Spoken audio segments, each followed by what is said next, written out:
When Hurricane Sandy hit New Jersey, Christie led from the trenches, and his skillful response to the devastating superstorm rocketed him into political superstardom. Thank you for doing that. But a new federal investigation into how the New Jersey governor spent some of the Sandy relief money could threaten to wash away the foundation of his political brand. CNN has learned that federal investigators will examine the state's $25 million tourism marketing campaign, a campaign that was paid for with Sandy recovery money. The Jersey Shore is open. The word is spreading. Because we're stronger than the storm. You bet we are. A campaign that featured Christie and his family during an election year. Instead of working together. Democratic Congressman Frank Pallone, a vocal Christie critic, requested the investigation, and federal officials tell CNN it's now moving ahead.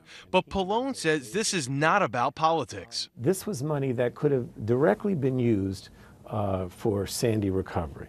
And as you know, many of my constituents still haven't gotten the money that is owed them, to rebuild their homes or to put their, to raise their homes or to help. Pallone says promoting New Jersey tourism after the superstorm was a good idea, but he has a big question about how much taxpayer money was spent to make those ads. The winning bid, a $4.7 million campaign featuring Christie and family.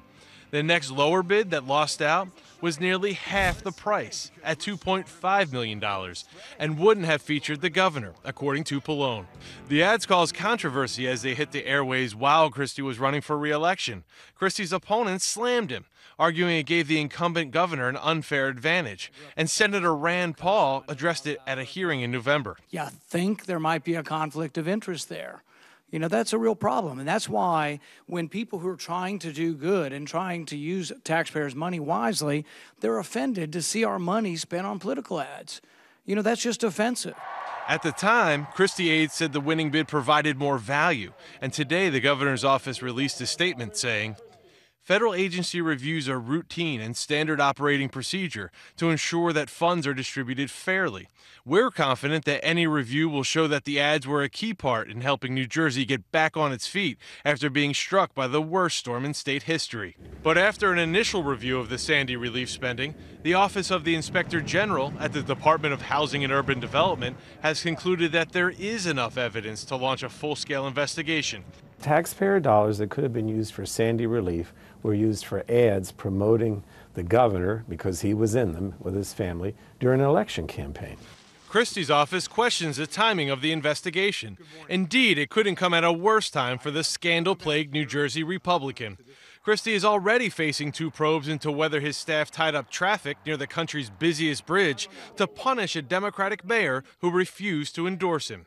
But as bad as the George Washington Bridge scandal has been for Christie, if the investigation finds he improperly spent Sandy funds, it could get far worse, tarnishing the signature achievement that has helped propel him toward the White House.